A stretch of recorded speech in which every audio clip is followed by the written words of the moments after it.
6 years ago when I started trading, I went pretty early into doing prop firm challenges and evaluations, long before I should have. At the time when I was trying to do these challenges, it took me a good year or two before I really got funded. But before that time, I really struggled. It felt impossible to even get funded. I couldn't even envision or imagine myself getting that email, congratulations, you passed a funded challenge. It felt so out of reach. Either I'd blow an account pretty early, as soon as I'd bought it, or I would make some decent progress, be nice and consistent for a few days before blowing it out again, or I'd even get really close sometimes, be like $200-300 away from passing and then blow it out and end up tilting and losing the challenge. And I know a lot of you watching can relate to these type of feelings. It can feel literally impossible. I was questioning myself, like, am I even cut out to do this? Am I a bad trader? Maybe this isn't for me, right? And because all I'm seeing on social media is people getting funded, taking payouts left, right, and center, and I'm like, why am I not able to do this?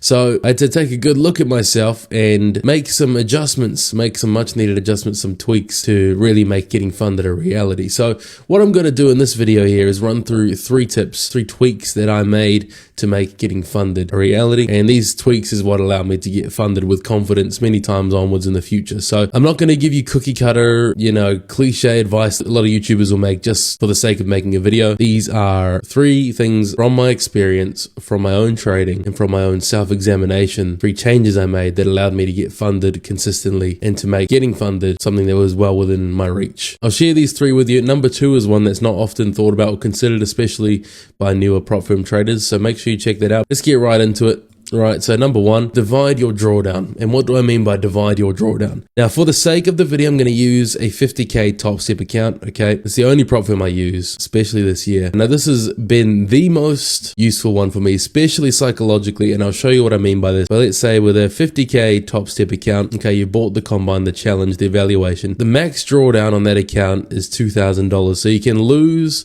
up to $2,000 total before that evaluation or that combine is considered blown. For a combine specifically, I like to divide the drawdown into 10. What I mean by this is that 2K of max drawdown, divide that by 10, $200, right? So we split that max drawdown of 2K into 10 equals $200. And then that $200 there, this becomes your personal max daily loss limit. You would have to lose 10 straight days in a row in order to blow the account.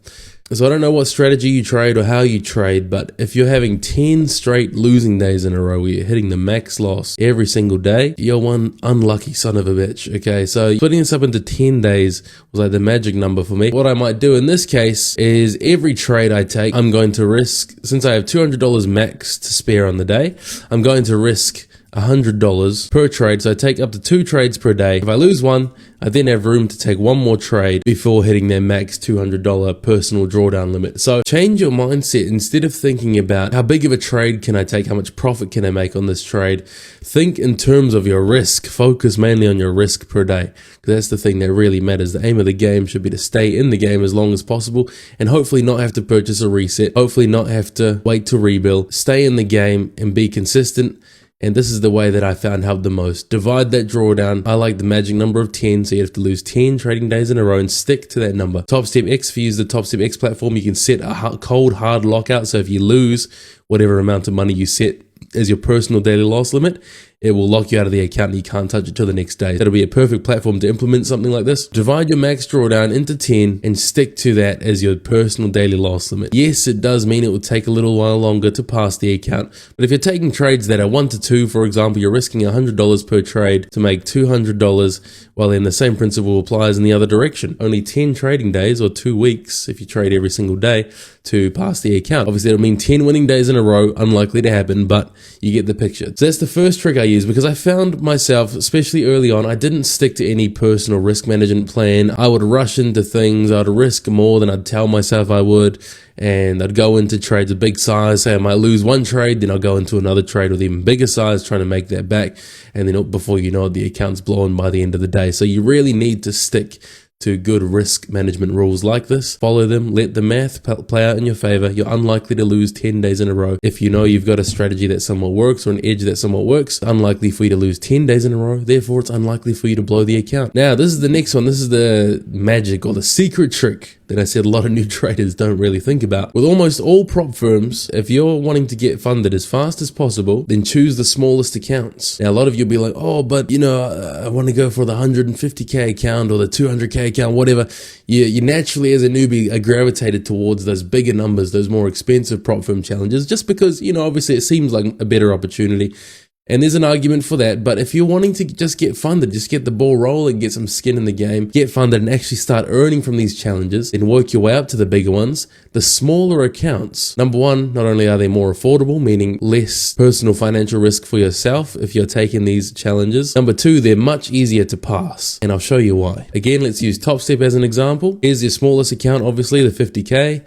And then there's your biggest one. We'll ignore the 100K for now because the same principle applies for the biggest one, so ignore that. So take a look at these numbers here. So you have on the 50K account, you have profit target of $3,000 with a maximum loss limit of $2,000. So your true account size, although it's a 50K buying power account, your true account size is $2,000, right? And in order to pass, you have to make $3,000. So you have a 2K account and you need to add 3K to that balance in order to pass, right? $3,000 on a 2K account is 150% return. Okay, so you have to make a 150% return in order to pass the 50K account. Now, in comparison to that, the 150K account, your account size, your max drawdown is $4,500. Okay, so that's your effective account size, and your profit target is $9,000. So you can see where I'm going here. Right off the bat, yes, it's a bigger account. So you have to add 9K to that account in order to pass. That is a 200% required return before you can get funded.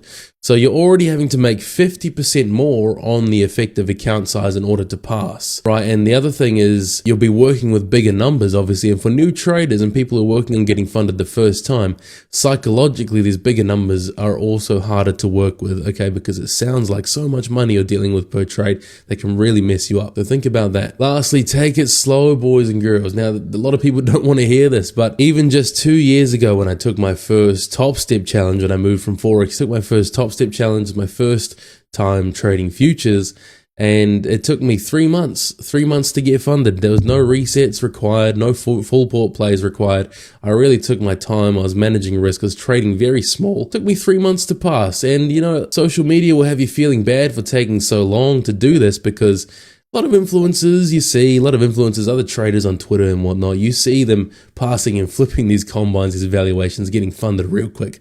I'm guilty of posting things like this as well. I like to speedrun combines now at my current stage financially and as a trader. But in the early days, please, boys and girls, take your time, okay? Save your money. Don't blow out on countless resets. Take your time with it. Make sure the only thing that you end up paying from your own pocket is the rebill, the monthly rebill until you pass, okay? Don't pay for resets. Take it really slow. Like I mentioned in the first tip, you split your drawdown up, okay?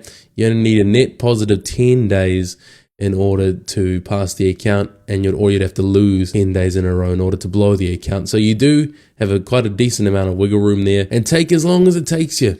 Trade it slow. Stick to that daily loss limit, that 1/10 of the maximum drawdown. Stick to it. Take it slow. There's really no benefit to rushing this if you don't know if you're really capable of taking a payout from this account once you get funded. If you rush this, magically get funded, but you don't know if you have the ability and the consistency to even pass the account in the first place, well, you're just going to end up blowing out anyway, and it's going to be more devastating going from funded to blowing and back to stage one again, when you could just take it slow, be consistent from the beginning, build those good habits, and however long it takes you, work through to the funded stage and trade it as if it were real money. Give it the same respect that you would to your own personal money, to your own $2,000. Treat it with the same respect, okay? Don't treat it like casino money.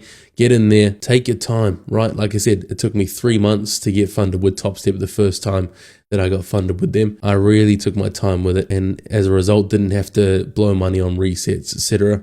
Just my monthly rebill 3 times, then I got funded. So don't let the social media status quo fool you. It's normal and it's okay to take your time, okay? So take your time, and that's one of the things that really helped me, because as a new trader, I really was trying to rush everything and trying to get everything done as quick as possible. All it did was hurt my own bank account, didn't improve my skill as a trader, and didn't get me any closer to my goals of getting funded. So that's my 3 pieces of advice, boys and girls. It's what worked for me. It's what's helped me by implementing these changes. Although small and reasonably common sense, this is what allowed me to go from feeling like getting funded was impossible to making it a reality and getting funded many more times in the future as well. So hope you guys find that helpful. So if you want to pick up a Top Step Combine, the link pinned in the chat below will give you a discount that applies automatically at the checkouts. And like and subscribe if you found this video helpful. And other funded traders out there, please also comment below, help the newer guys. Let us know what tips helped you personally get funded as well. It's different for everybody. Let the other traders know in the comments below, and I'll see you guys in the next video.